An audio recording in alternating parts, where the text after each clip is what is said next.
I'm Matthew Cox, your host, and you're tuning in to the Purpose Driven Person Show. Yes, another show. Thank you for tuning in. And we're excited this week. We've done a few things. I wanted to just bring you up to speed. So if you're joining for the first time, go and follow us on whatever platform of your choice. We're on YouTube. You'll get to see me making hand gestures and throwing things up. But also we're also on iTunes and a few other platforms that you can follow your podcast things, and we're just going to continue to put out some great information. So what this season is like as you're coming in, I always just remind you, this season is about business. And the reason I chose that is that 2021 has been crazy. And we see a lot of trends. If you listen to the last show, go check it out. I talked about why we should go back to work and what trends are happening in the economy. We're not fighting a depression. We're fighting an inflation. And so by us not returning to work and really filling all those jobs at a small business owner level or businesses, which is the majority of employment is small businesses in the U.S. It's not the big ones. It's not Amazon's. It's not Walmart's. It's the small business entrepreneur. And so we really want to look at that in a sense and why it's so important to support the small businesses, get back to work, because then the economy doesn't see an inflation. Because when an inflation happens, your cost of living goes up. Doesn't matter how much money the government throws at us, it's going to really end up being like Europe and a lot of countries that have struggled with that system, and it does not work. It really hurts. Not saying that our system's perfect, but it does. We were really making a lot of movement in 2019 and at the end of 2020, but unfortunately we hit that big bump with the pandemic.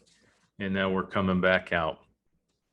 So hopefully the stuff I share with you as you jump on here, it'll give you entrepreneurs some encouragement. It'll give you some ideas how to run the business.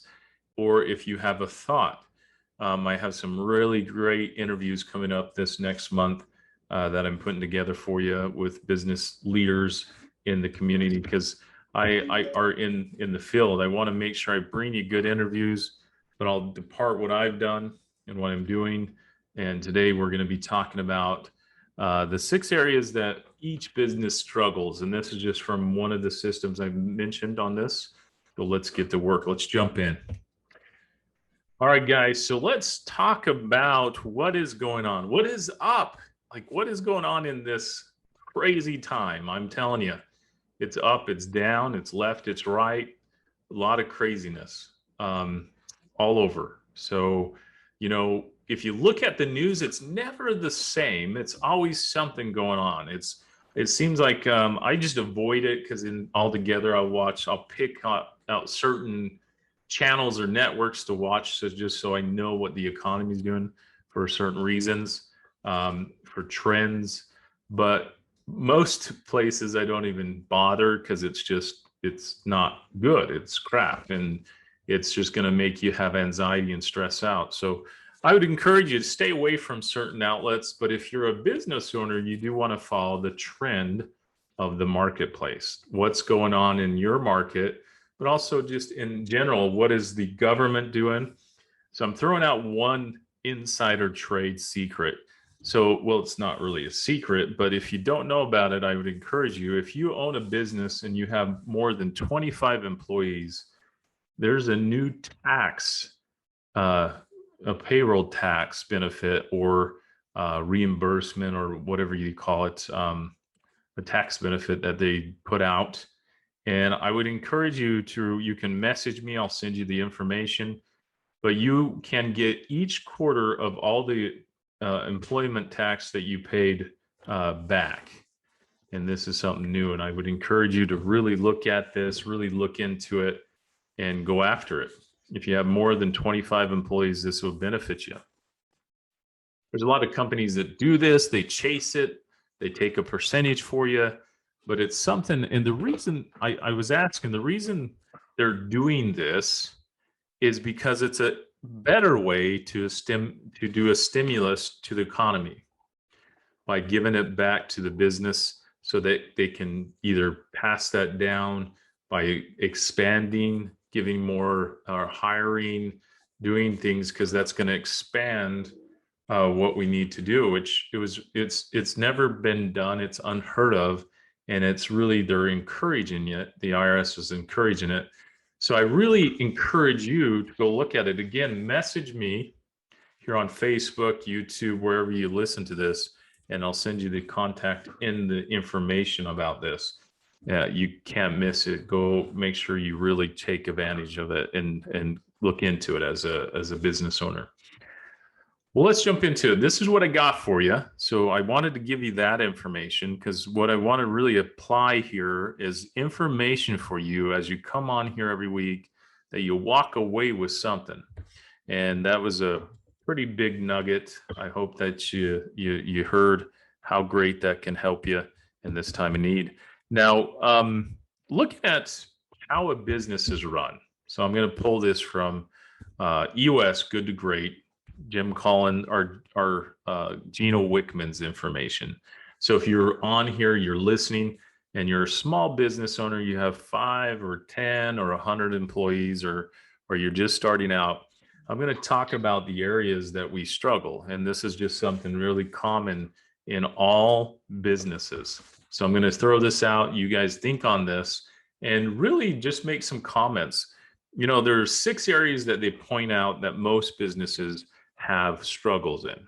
And the 6 are, if you have a pie and if you're on here, I'd show you. But the first one is vision. The 8 questions of where the vision is going. And I'll do a whole podcast on the 8 questions. But they talk about, you got to have your vision very clear, where you're heading, what's it look like, your 3-year, your 10-year, and all that, so everybody understands where they're heading. And the next section in here, when it comes to a business and where you're heading, is data, scorecard. What is it that you're measuring? What is the matrix? What are you managing? And so a lot of businesses kind of throw it out there. If you're a family business, if you're starting out, I know for me it was, hey, whatever comes, it's very tough to get everybody getting into the same direction. And big business is the same way. It's just like Walmart is so big that they have a fail rate because they can throw a lot of money at, not so good management. They can make some different changes. Amazon is the same way. Just they're so big that they can do those things. And so that's where when it comes to vision, they have a vision, but they just are so massive that it's hard to really push the vision, and it becomes just an organization, if that makes sense. So data is big because you got to collect that data, like I'm talking about. What does that look like for? How are we getting the vision all the way down? Data is collecting. What are you managing? What are you pulsing? And there's a saying in EOS, if I was on an island and I saw a scorecard or a spreadsheet, and if it was all green, we're in the clear. If it's red, we're in trouble. And so I can be anywhere on an island and see if we're doing good or we misfiring. Because you have to pulse. And this is where a lot of executive teams, as I've coached, as I've been a consultant and continue to consult a lot of them, as they call it, it's like, hey, what's your measurements? And they're like, what are you talking about? When's the last time you met with your team? Well, we had a meeting this month, or we meet on Tuesdays or Wednesdays, and the meeting's all about me talking. So a lot of owners, executives, they'll make a meeting about them, and it's really a trick to make sure that you're past getting the data out of those meetings. Next one is processes, making sure the documentation's there, that everybody's following the policies and procedures. And the more staff and the more things you get, the harder that becomes. It doesn't matter, you feel like a rock star in your own head, but as you get bigger, the more control you have to let go, and you have to pass off the hats, and you have to trust people. And this is the stressful part about being a business owner that the business scales up, because people look at it and say, hey, I can do better. But at the end of the day, when you're sitting in the seat, it's it's a lot of accountability and responsibility. And I have the drama wheel behind me, and we'll talk about that on a podcast, because that's 2.5 hours you waste of your time when it comes to these systems, because people don't buy in, or they don't gauge, or it becomes about their ego. And so we'll talk about what that looks like. So processes are very important. So far, vision, data, processes, and the next one is people. Sometimes it's either a data issue or a process issue, or you have a people issue. Right person, right seat. And so what that means, if you have a bus, who's driving the bus, who's on the seats, and are they in the right seat? And if you've been running and being a leader, being an entrepreneur, you've had many people get on your bus, and you've had to move seats around, and you've had to help them transfer, or they transferred themselves off the bus. And it doesn't mean that your organization is perfect, because what EOS prescribes to is 80% or better. We're trying to hit those marks, but we know we're not going to be perfect. As a leader, we're not perfect. And everybody that has came from the bottom, stepped into leadership, they're like, holy smokes, I thought, you were just telling me that you weren't doing anything. And then when you get into that position, you have more empathy and more sympathy on both ends for your leader that you started working with. Oops, I knocked that. So sorry, those are watching. So really important, people, right seat, right person, wrong seat off the bus. Get the bad apples off there. As John Maxwell says, one bad apple can ruin the cart, right? And so you're going to have this, and I like this, and I mentioned this on many podcasts, and I'll keep preaching it, is you can have a rock star that has the skill set and is really good at their job, but they don't buy into the vision, they don't buy into the values, and they're really decaying your culture on the back end. And so hopefully they're just honest with themselves, and they'll just say, hey, I just don't buy into the vision. Even though you're going to have spots, because when you're running something, you're going to have valleys and dips. We're going to really do well as a team. We're going to get some momentum, and then we're going to lose certain people, or people are going to leave the bus, and then you're going to have valleys. And the ones that are committed to the vision are going to push through that ceiling, push through that valley. But you're going to have some people that leave and blame the system and blame the organization because they're not willing to push through that valley. Because there's people changes, there's people seats that you have to change to really get some direction and momentum to get to that next phase. And so a lot of times when those valleys you dip, that you really see the commitment level of those that really see where you're heading. And it's hard because you might have valleys and dips, but at the end of the day, it's all about solving those issues, people willing to step up and put the issues on the table, because it's like, well, I have an issue, but I don't want to share it. And so what this system's done is issues. What is your issues list in your organization? How are you solving it? So what Gino Wickman and them created is, when you're pulsing and doing your meetings, you're going to be 60% of your meeting needs to be solving issues. It is called IDS. What is the issue? Rip the Band-Aid off, state the issue, discuss it around the circle, the table. Make sure you're not that CEO or that owner that just is the talking head or the visionary. That was hard for me in this shift. And so when you actually give the audience to whatever kind of meeting it is, if you're the facilitator, that doesn't mean you are the final say. You're facilitating it. And you're going around, but in this system that we prescribe to, is that you have a visionary and integrator. Integrator is the one that's boots on the ground, that's integrating, putting the systems, putting the processes in place. The visionary is on the business, working on it and seeing the trends and big vision, big ideas. But then at the end of the day, if you go around and discuss, if I went around, move to the left, and I find the root cause of what's going on in that process of solving issues, Then I moved to solutions. That's why it's called IDES. There's a saying in EOS that I love. It's called everybody will get heard, but not everybody will get their way. So it's not ruling by consensus. You can't do that. Integrator is the tiebreaker. Whoever that integrator is, usually in an organization, it's a supervisor, CEO, whatever meeting you're running. But it's a really good system. So these are the 6 areas that most organizations, I know for us, we struggled, and we're just getting traction. We're not 100% or 80% yet. It takes a while to get the right people in the right seat.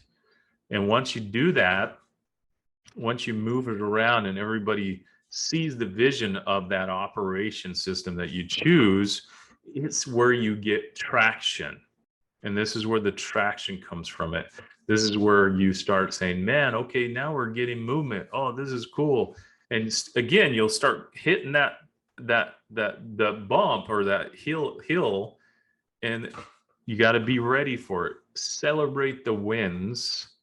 So when the valley you dip, just like coronavirus was a huge valley for a lot of businesses that are not going to recover from that valley.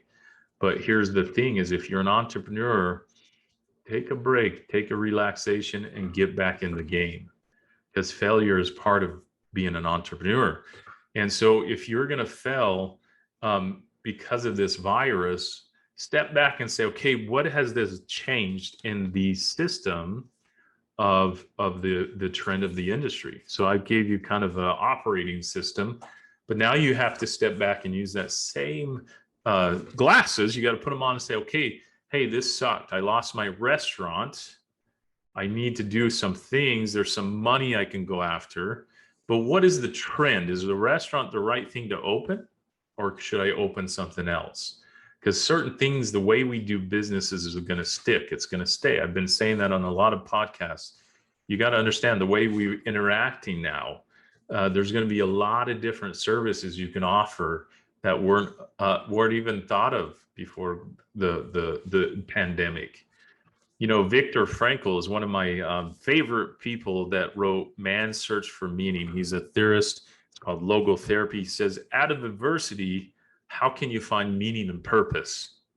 So what he was saying in that is, what we've had some adversity, we've had some strife, we've got hit. It was tough. We went through it. We stuck together. We weathered the storm. Now, what is the purpose and what is the meaning out of this? And what can we find from it? And then move forward on that. So this is kind of what I wanted to leave with you today, because I was really thinking on it as I was going through it, and I was watching some trends in the marketplace, kind of some things that our culture and our communities in the U.S. is doing right now when it comes to business and stuff. It's really, there's a lot of opportunity there, and we have to look at where it is. So there's a few industries that are going to be booming, but there's also just some things that you can do as an individual. So again, go back, watch Why Should We Go Back to Work, and look at it as if you're listening and you're a business owner, you know what you want, make sure that you're clear on where you're heading.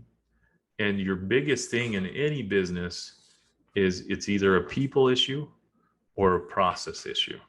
And that's the qualifying question every time you ask yourself, is this a people issue or is this a process? Am I not clear?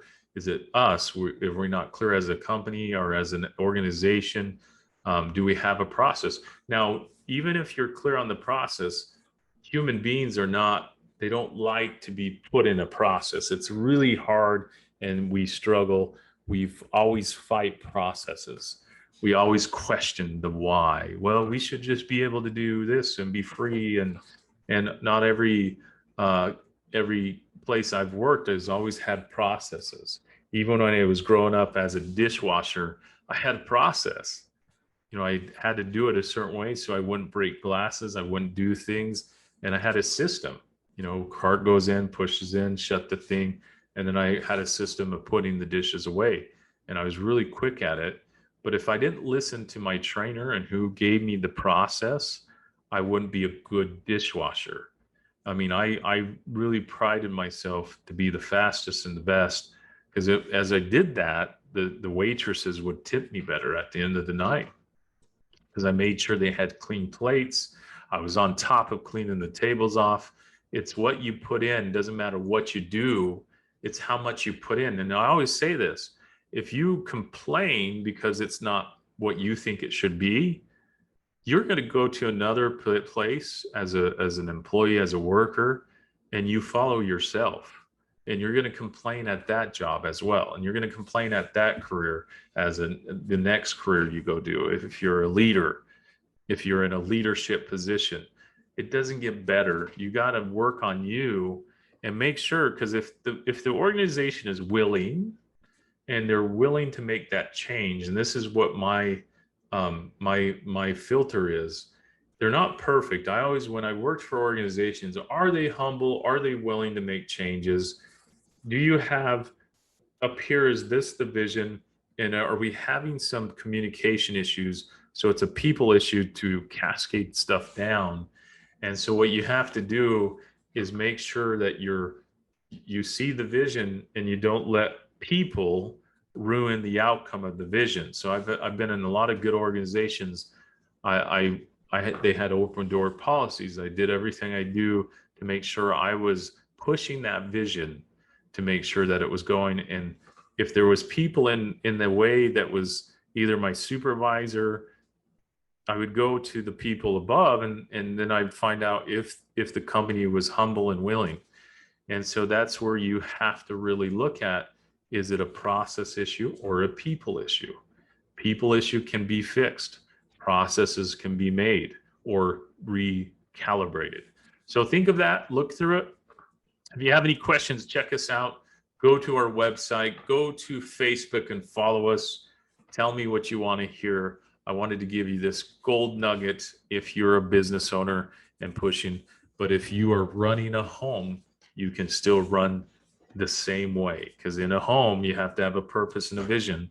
When you're raising a family and you're being that caregiver or that provider, it doesn't matter. You still got to follow that process or people, and you got to make sure you're nurturing and making sure that they're getting what they need by feeding them, educating them, and following and making sure there's adequate discipline that's moving them in the right direction to keep the values of the home and the vision.